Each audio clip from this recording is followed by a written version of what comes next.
D-Day is here between Liverpool and Real Madrid for UEFA Champions League final that will be coming at Stade de France over there in France. Well, the main thing right now is the fact that Liverpool fans, Real Madrid fans across the globe are waiting for the big one tonight. It's the fight to finish between the two clubs, the Cubs or the Reds as they call them, Los Blancos, Los Merengues. You can also call them Los Casablanca. They are ready for this. I am Adeni Ajishafe. Welcome you on the show, 360 Sport on Trust TV. We have to look at stories trending in the world of sport, but at least let's start with the biggest one for tonight. And also to remind you that Super Eagles of Nigeria will be playing also over there in USA in a friendly game against Mexico. They call them the Air 3. Hopefully we can win that game. It's a friendly anyway. We'll also be facing Ecuador subsequently after the game against Mexico. Once again, you are welcome on the show. Now, let's quickly look at the review of the week. A lot of happenings in the, during the week in the world of sport. We start with the federal government hosting the Flying Eagles. The Flying Eagles of Nigeria, they traveled to Niger Republic and they were able to win the West African Football Union, the one we call WAFUB Championship. After playing all their games, they did not lose any one of their games. Out of the 4 games they played, they won 3 and they drew 1. Congrats to Flying Eagles. Federal government hosted them at the MK Abiola Stadium alongside the Scrabble team. The Scrabble team also went to Ghana. They were able to do well. They won 9 out of 10 awards slated for that West African Scrabble Championship. So 2 things in one that actually happened that same day, where federal government through the Federal Ministry of Youth and Sport hosted the Flying Eagles, the technical crew led by Ladan Boso. They were so happy. And also the Scrabble team that did well for Nigeria in Ghana. Congrats to the 2 teams. And also to let you know that we have another team that will be celebrated very soon, hopefully, the Nigerian wrestling team, who also went to Morocco. They were able to win 4 gold, 2 silver, and also 2 bronze medals for Nigeria at the wrestling championship that took place in Rabat, Morocco. That's a good one there, at least to let you have a feel of what happened during the hosting of the Flying and also the Scrabble team. Let's have this. This is the first of so many trophies to come. The CAF under 20 trophy will be handed over like this. When I win the qualifier, actually boosted my morale, and it gives me confidence that even when I got to Ghana, you know, and eventually won, I was just so happy. The feeling of elation was just endless. So I guess my teammates and I were more committed than others, because before the game we used to gather ourselves, psych ourselves up, like, let's go for this. This is the only chance we got, because if we don't qualify, this generation, like as Coach always said, has gone. So we thank God that we grabbed the opportunities.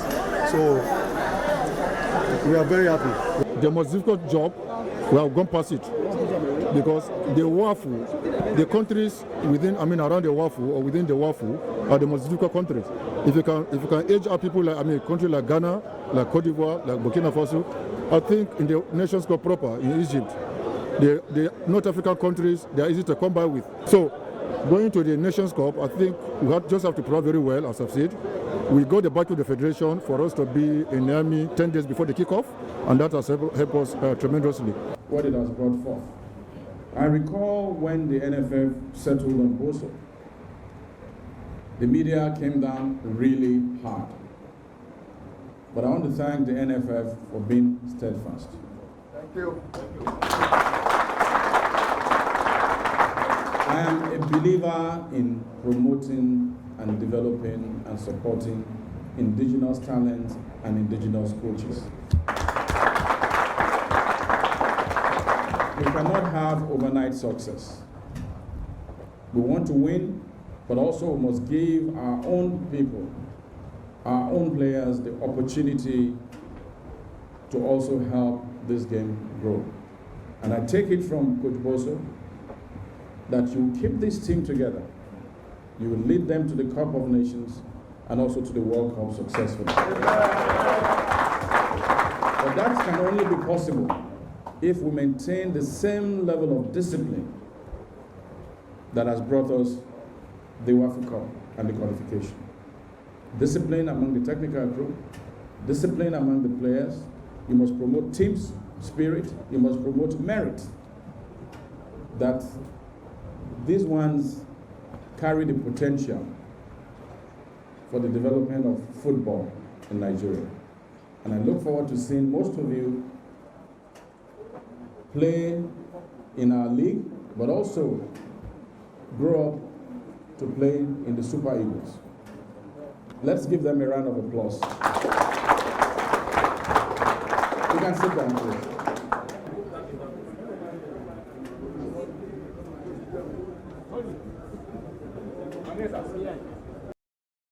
A good one there coming from the Federal Ministry of Youth and Sport Development, celebrating Nigerian stars in football and also in Scrabble. We have to appreciate the fact that these athletes, they actually went out there and they did it well for Nigeria. Congrats to Flying Eagles and all congrats to Nigerian Scrabble team. Now, when it comes to sport in Nigeria, this particular sport has been going through a lot. Let's talk about basketball.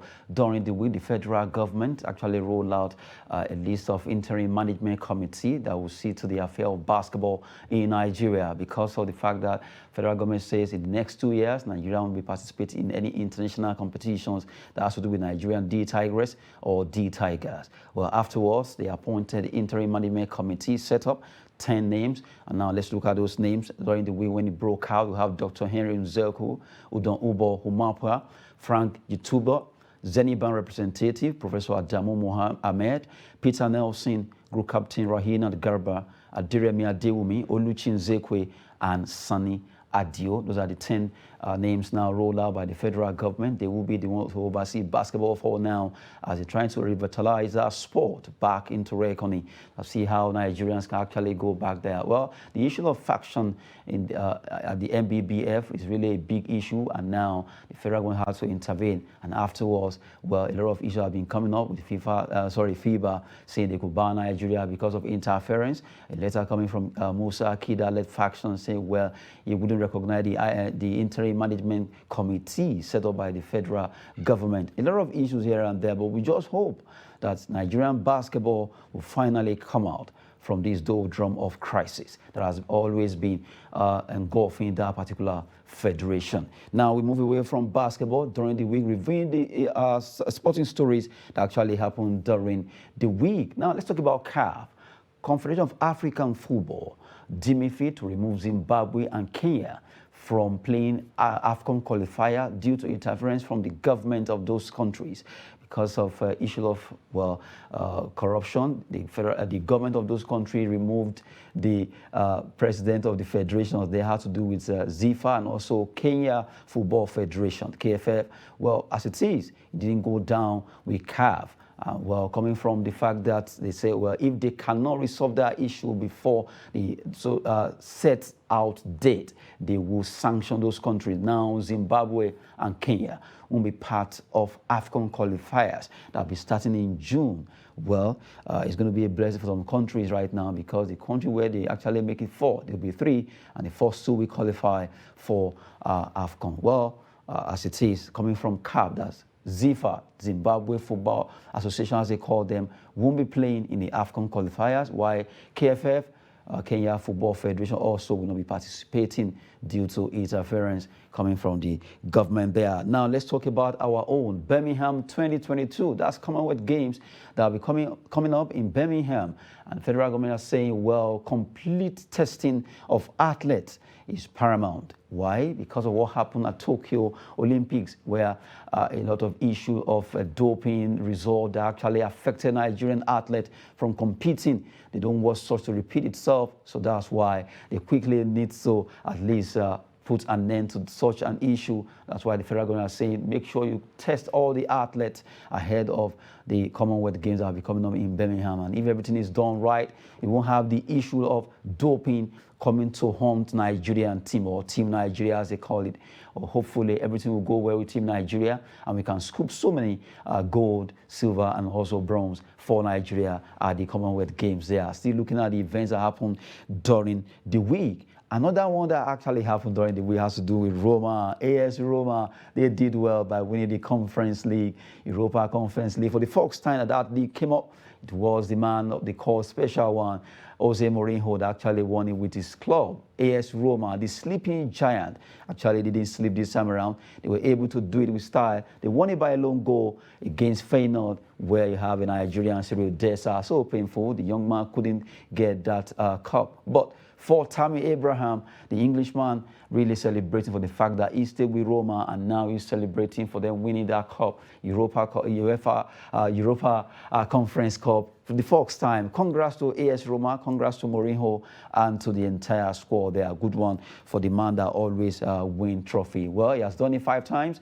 and he's really appreciating the fact that he did it again, looking at issues or stories that actually broke out during the week in the world of sport. We've talked about federal government hosting the Flying Eagles and the Scrabble team, and not forgetting rolling out the interim management committee on basketball. We talked about Roma winning the Conference League, and not forgetting the fact that federal government actually called for complete testing of all Nigerian athletes ahead of Commonwealth Games for us to have a good outing over there in Birmingham City. Just giving you a review of the week. Now, let's quickly just have a snippet of some football. By the time we come back, we'll take more on the preview of the week. Leading the referees and the 2 sets of players following. Ladies and gentlemen, here we come.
Some MPFL match there to us let you have a feel of Nigerian football. We've been talking sport, and we just have to quickly look at activities for this weekend in the world of sport, where we look at the weekend review. Now, let's quickly look at a lot of issues that will be coming up, stories trending in the world of sport. We look at ITT, that's International Table Tennis Championship taking place in Lagos, where it has gotten to the semi-finals now. Nigerians, the star like Aruna Quadri has been there, and he right now has qualified for the semi-final that will be coming up today. He did well. He was able to defeat his opponent, Abubakar Botros, and he was able to do a 3-0. He won that game. Good one for Aruna Quadri, the star man from Africa, #1 in Africa. And also, you just have to appreciate the fact that this man is now among the top 10 when it comes to playing table tennis in the world. Not only him, we also have others like Fatima Bello, who did well. Fatima Bello did well in her own game. She was able to qualify.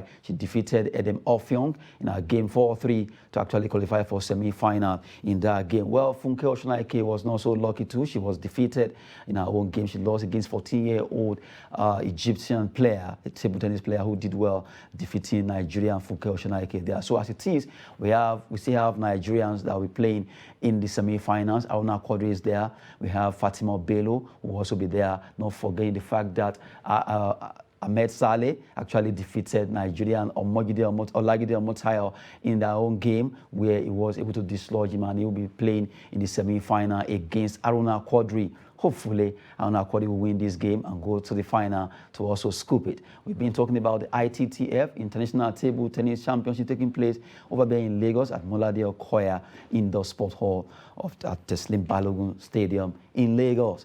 Nigerians are really doing so well when it comes to the ping pong sport called table tennis. Now let's talk about football.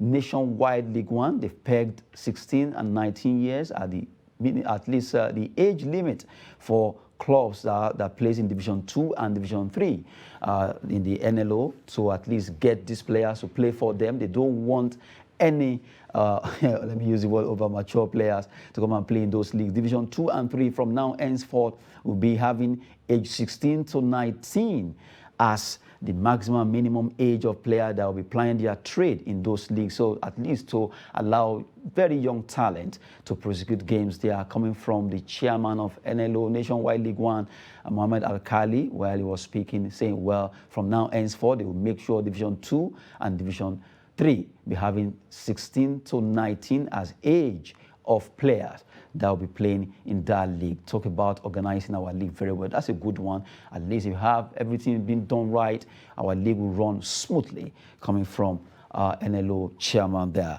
And still talking about football in Nigerian league. Now let's quickly look at Nigerian National League, that is NNL, the second tier of our league, where matches will be coming up for this weekend in the group A1, A2, B1, and also B2. That has to do with Northern Conference and also Southern Conference of Nigeria. Let's have the fixtures.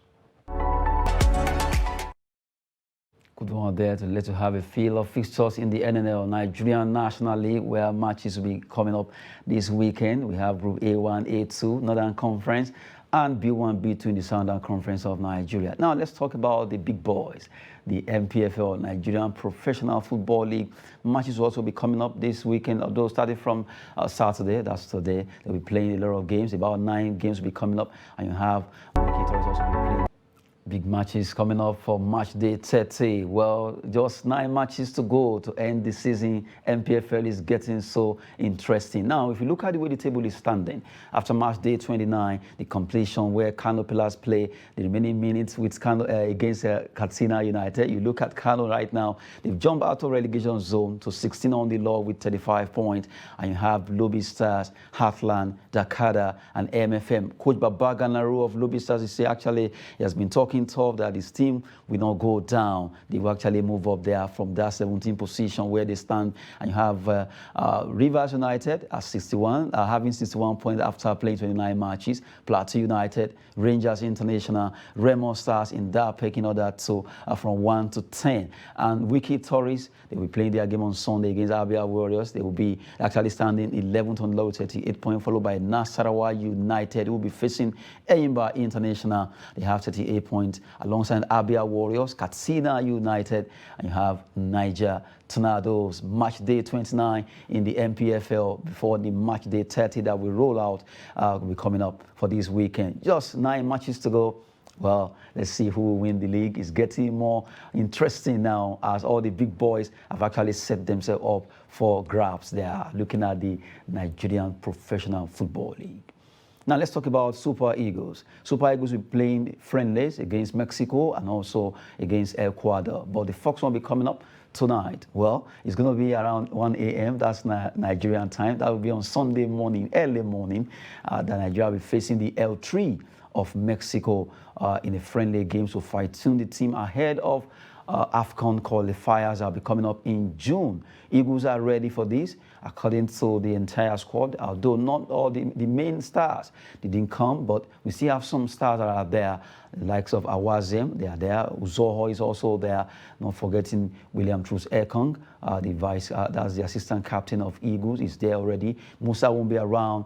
The likes of Sadiq Umar also won't be there. Some due to injury, some on issue of transfer, and some just because they call of visa or thereabout. But for the way it is, Coach Jose Pizarro is already saying, well, we're going to use what we have. We're going to work with what we have on ground. We have 8 home-based players there. The like of Ishak is there among them, not forgetting Victor Mbama, who is also part of that squad. They will be fighting now to play against Mexico and also Ecuador. Ecuador match will be coming on Thursday, while we play against Mexico. That will be on Sunday morning, although it will be 7 p.m. American time, but it's going to be our own 1 a.m. in the morning of Sunday to see how we can fine-tune this player. And I love the fact that they actually infused, try to make some home-based players to have experience with this squad of Super Eagles. 8 of them that have been given the nod to go ahead with that particular friendly. Good one. Let's see what Jose Pizarro will be giving Nigeria ahead of the qualifier that will be coming up between Nigeria, Sierra Leone,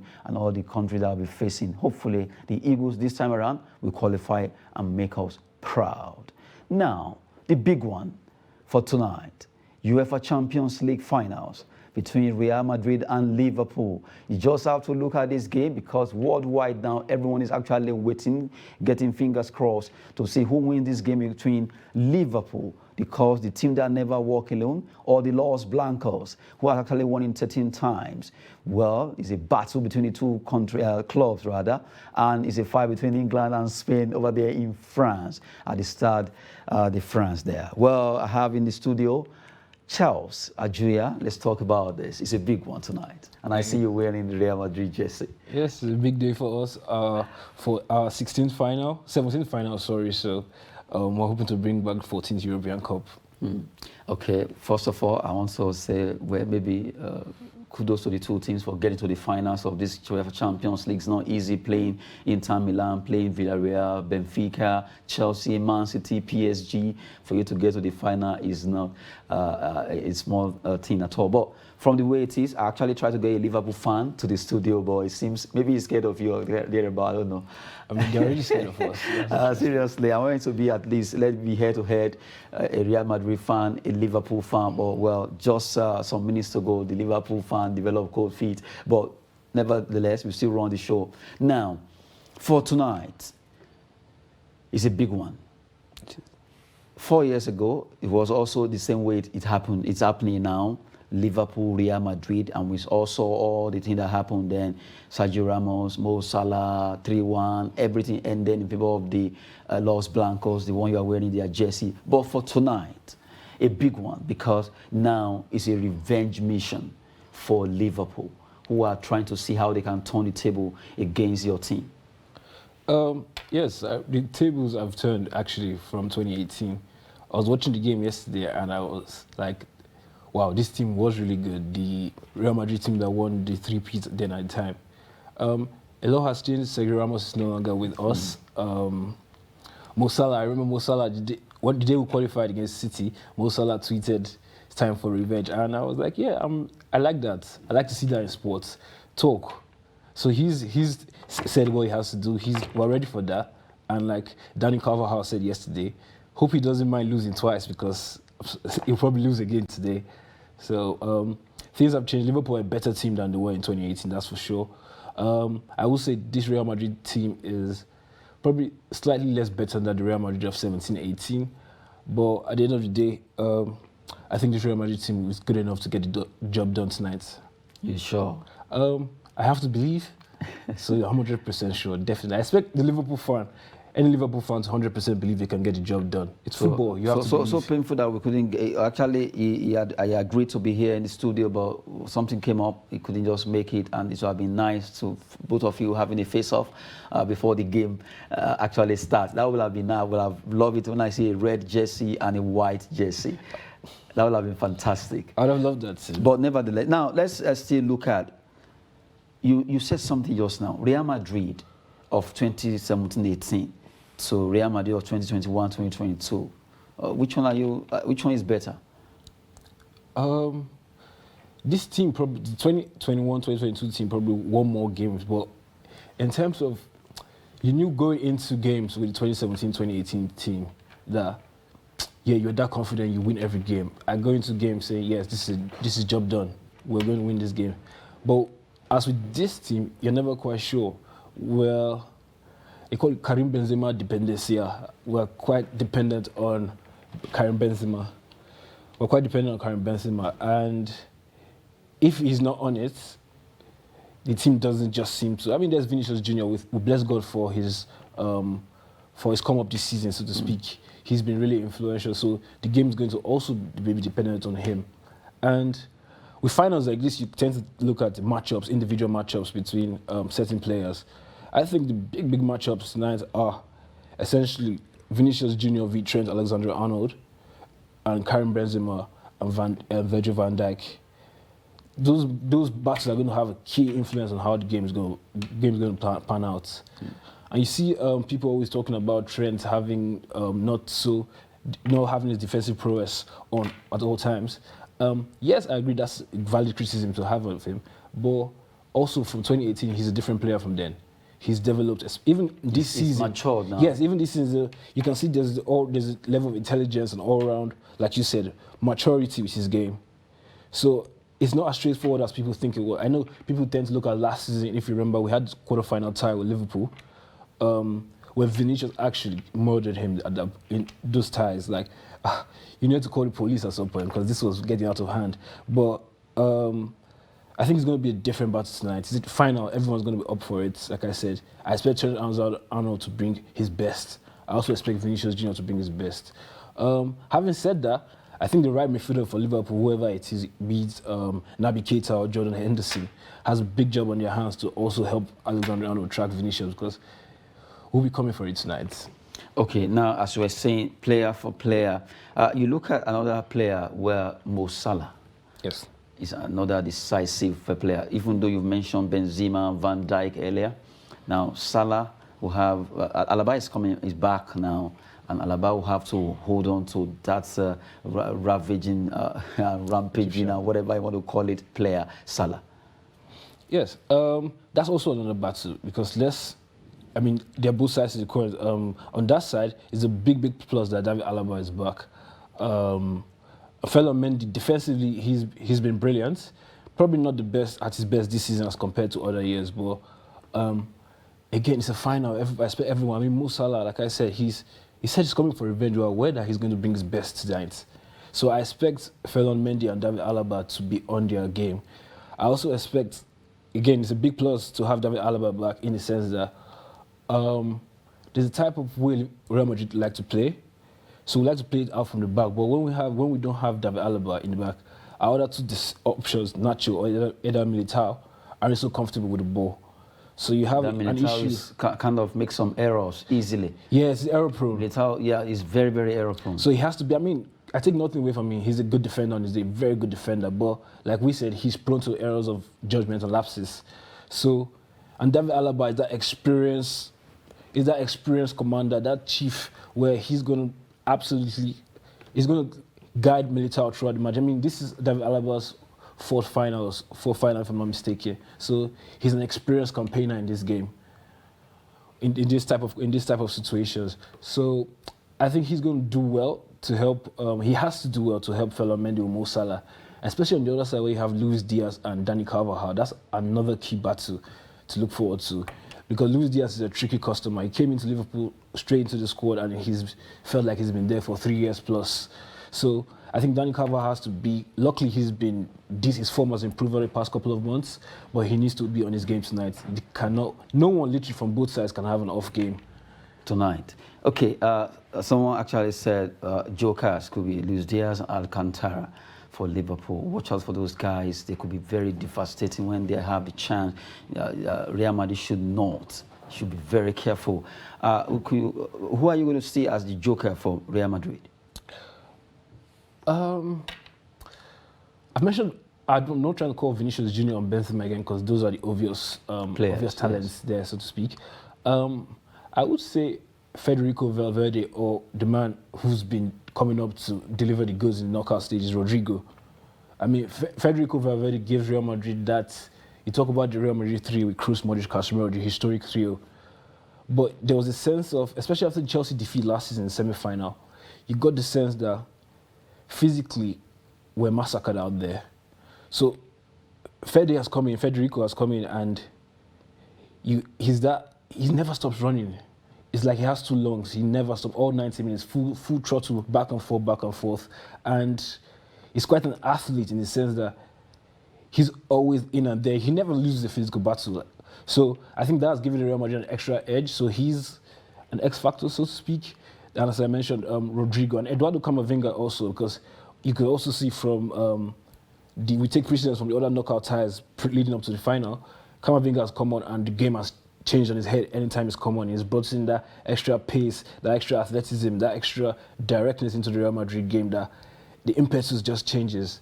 And yeah, I think those three youngsters would be the key, would be the X factors, if you say. Now, Rodrigo, Valverde, Camavinga, all these guys. Now, if you look at the goalkeepers, Alisson, Courtois, man to man, you'll be like, okay, who will I pick now? We know how Alisson has really done so well with Liverpool this season. In fact, he deserves to get that best goalkeeper that I actually got. He really deserved it. And you look at Courtois, yes, it may not be that 100% in that level of what Alisson did with Liverpool, but really, Courtois is a goalkeeper that you know that you just have to doff your heart for tonight. They too, they have their own role to play in curtailing the advancement coming from both Liverpool front of Salah, Mane, and also for Alisson curtailing Benzema and Vinicius Junior. But when you look at the two goalkeepers, balance it. I would say Courtois actually had a wonderful season. I watched games where he's probably saved us at key moments with unbelievable saves. He's kept us in matches, 1 point for us. Even in Champions League, this Champions League, you could look back to the penalty save from Leo Messi at the Parc des Princes. I mean, that was a vital moment. You could look back to his save from Jack Grealish in just before Real Madrid scored the first goal in the comeback against City. A vital moment. So those are key moments where I feel he has come big. Also, take nothing away from Alisson, having said that. I think Alisson is a wonderful keeper. To my mind, he's been, like you said, the best goalkeeper in the Premier League this season. I think he also adds an extra edge to Liverpool in the sense of his passing range is wonderful. So you also have an extra player with the technical ability to pick a pass from literally your own goal down the other. I mean, we've seen Alisson make assists in the Premier League. He has a famous one against Manchester United a couple of years back. So these are key elements where you think, oh, okay, one long ball up. And I mean... but both of them seems to be having, okay, both of them can score penalties. They can play. Because Courtois is saying he will want to play. And if he gets to penalty, he will want to play one of the penalties. And I know what Alisson Becker can actually do too. He's ready. The Brazilian is always going forward to see what he can do to support his team. So it seems Courtois and Alisson Becker have some similarities, kind of. In sense of, say, mentality to score goals, probably, but I wouldn't want that to go to penalties. My heart would not take 120 minutes plus penalties. Definitely not. In terms of Alisson and Courtois, I think they're the best goalkeepers in the world right now. Yeah, probably about the best goalkeepers in the world, both of them. Hard to pick. Again, it's a toss of coin for you. I'll pick my man, Thibaut Courtois. But again, I love Alisson. I feel he's a wonderful goalkeeper. Like I said, adds the extra element of another player who's technically proficient to pick a pass and be part of the build-up for the team, which is very influential to football teams. We've been talking about Real Madrid versus Liverpool. It's happening tonight. Big one at the Stade de France over there in Paris. It will be happening live. The two teams that met 4 years ago, where the Los Merengues actually won it. But this time around, is a big one because Liverpool wants to turn things around. They didn't want to. They don't want to walk alone this time around. They want to walk with the cup. Well, we wait to see who's going to be winning. That's why Charles Ajia is here to talk about Real Madrid and Liverpool. Though we don't have our Liverpool fan in the studio, but we have to talk about it. Now let's look at the coaches. Ancelotti, Jurgen Klopp. Both of them seem to be more, they are ready for this. You look at their countenance, you don't just know who to pick. Carlo, more relaxed, calm person. Always. Could be brutish at times anyway. But for Jurgen Klopp, ever energetic coach who always run around and make those comic way of saying things or doing things. But really, I think both of them are equally tasked when it comes to picking players technically for the first 11 and also for the bench, the substitution. They are equal to the task. Both of them know what they want to do. They know what they want to achieve. But at least one of them must make that error. An error must always come in football for you to win or for you to lose. So from the way it is, Carlo, Jurgen Klopp. First and first, I would say both of them are winners. Let's get that out of the way first. Both of them are winners. Won league titles. Klopp has won league titles in Germany and Liverpool. Carlo Ancelotti just completed being the first man to win league titles in top 5 leagues. Both of them have also won this very competition we're speaking about right now. Both of them have lost finals, so they know what it is to win and lose in this type of games. Again, tactically, I'll probably have Jurgen Klopp ahead of Carlo Ancelotti. I remember in the summer when Ancelotti was coming into the coach, and I was like, are we going back to Carlo? There was that uncertainty, but granted, fair play to him, is coming, steadied the ship. I mean, Real Madrid win tonight, Real Madrid will win 3 trophies. Not the treble, but a double plus the Spanish Super Cup. So that's massive. In terms of what you see, we're saying an error will have to come in. Yeah, I mean, a coach is probably bound to make tactical errors tonight, or substitutions where you say, no, this is a substitution that won the game. This is a substitution that cost the game at this point. So, I mean, the tension is on, everyone's heart is racing. We're all humans at the end of the day. So, it's tough to call. Again, I expect everyone to bring their A game tonight. Tactically from Ancelotti, you don't really... We know the Real Madrid X side is going to be out there. The Real Madrid 11 is going to be out there. You probably have an idea of the substitutions. You know, Camavinga will come in, Rodrigo will come in. Liverpool is where you have in terms of style of play for Real Madrid, you know that, Real Madrid have the ball, they'll try to keep the ball, try to use their technical proficiency with their midfield trio to basically suffocate you out of the game. Then when we don't have the ball, it's on the counter. When we don't have the ball, it's on the counter. As for Liverpool, you know Liverpool are going to press you. Liverpool are going to be full throttle tonight, and it's coming waves after waves. So, again, it all comes down to the players at the end of the day. The coaches can do what they have to do, but it comes down to the players. Okay, now, if you can predict the scoreline. I know Real Madrid are going to win. Scoreline. What if Liverpool wins? If Liverpool win, congratulations to them. I'll be the first one to since you say you know, that's what I'm saying. Okay, what if Liverpool turns the table? I mean, I hope Real Madrid wins tonight. Like that. I hope Real Madrid wins tonight. Hard to call. I feel if we're going to win, we're going to concede. That's almost definitely for sure. I'll say 2-1 or 3-1 like 4 years ago. 2-1 or 3-1 like 4 years ago. I'll go 3-1 Real Madrid. 3-1 with Real Madrid. Yeah. Well, Charles Ajuya just at least predict. Just let's see what's going to happen. If really is an octopus, actually predict very right. Well, I just picked him on his word, because what if Liverpool also win? Well, it's open for either of the team. Yeah, it's a big battle, a big one between Real Madrid and Liverpool tonight. It's going to be a fantastic match. Let's see how prepared the two teams are over there in France as they fight out to fight for UEFA Champions League 2021-2022 season, where they'll be going home with a huge amount of money in this competition. It's a big one when it comes to UEFA Champions League. Jurgen Klopp, Carlo Ancelotti, big one there. Now, let's talk about another sport. Although we've been talking UEFA Champions League, let's talk about the NBA. NBA, well, that's got into a very exciting moment where you have to give it up to Golden State Warriors. They've done well in 8 years. They got the 6th-time finals after winning the Western Conference. Good one for them. Just as we appreciate what they did, the entire squad of Golden State Warriors. Good one. Yeah, just like I predicted, I did predict that Golden State Warriors would go on to the NBA Finals. Again, like I said, I felt they had too much experience for the Dallas Mavericks. You have, again, Draymond Green, Klay Thompson, Steph Curry. These are serial winners. They've been in 6 finals in 8 years, sorry. So they're experienced campaigners who know how to win when the going gets tough. So there was, it was a gentleman's sweep. It's not a sweep, but a gentleman's sweep, 4-1. Kudos to Dallas Mavericks. They did well. Look at Doncic. They'll come back next season, hopefully stronger, hopefully bigger, another All-Star with Doncic to probably progress that step further. But you have to clap your hands for Golden State Warriors here. Deserved winners in the Western Conference Finals. Steph Curry was the Western Conference MVP. So yeah, it was a good one all around for Golden State Warriors. Expected. As expected, good one for Golden State Warriors right now. They won the Western Conference ahead of Dallas Mavericks. Actually, they fought hard, but it was not enough. 4-1, it ended in that 7th series.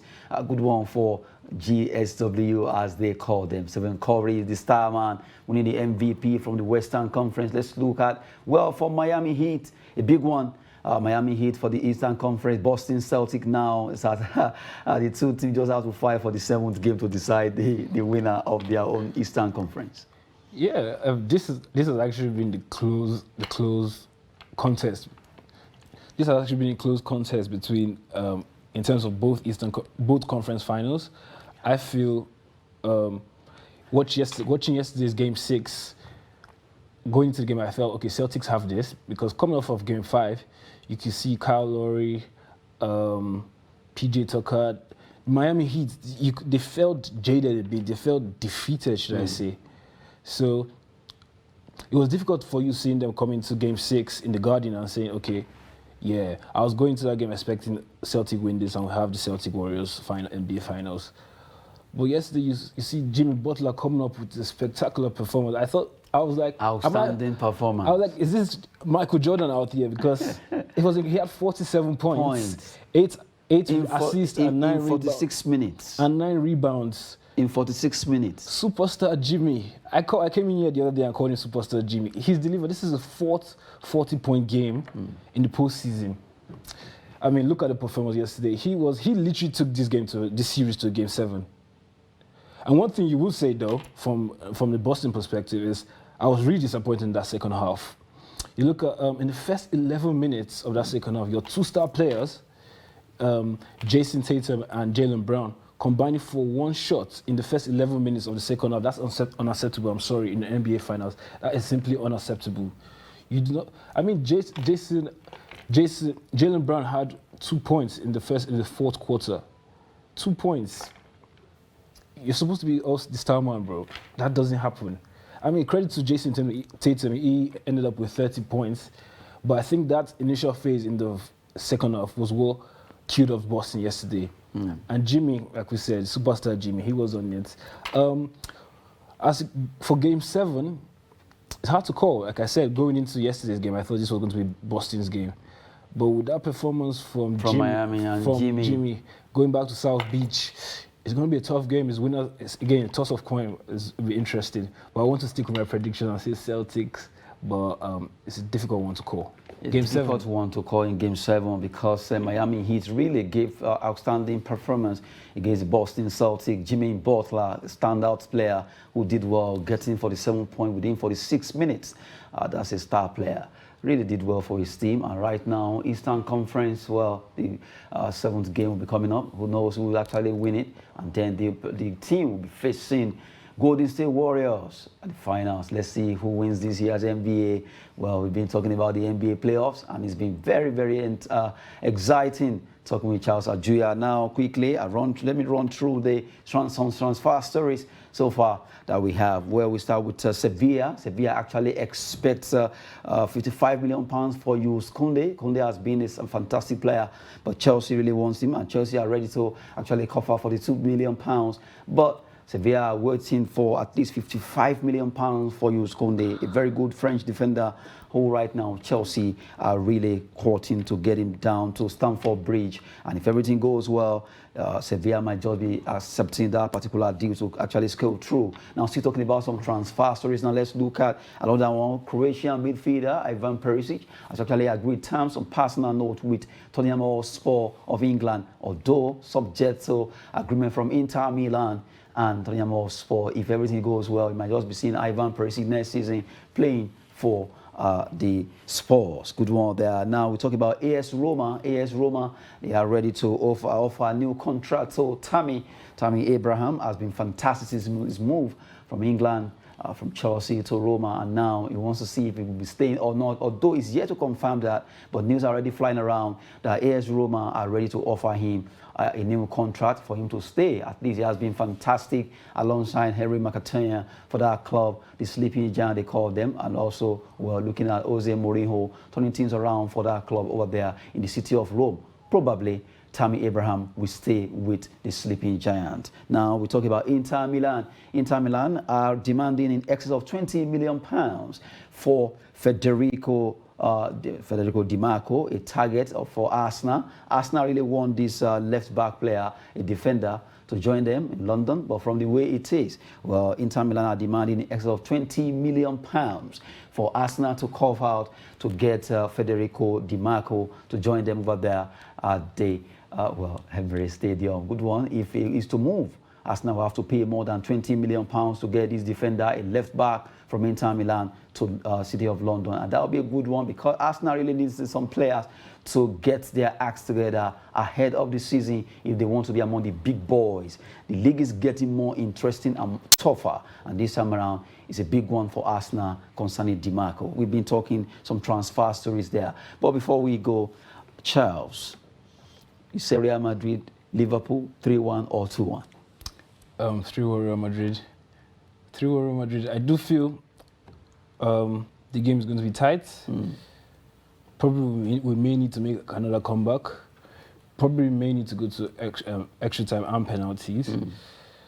But like I said, I do expect both sides of the divide to be fully confident in themselves, in their teams, their coaches. Expect a classic final, so to speak.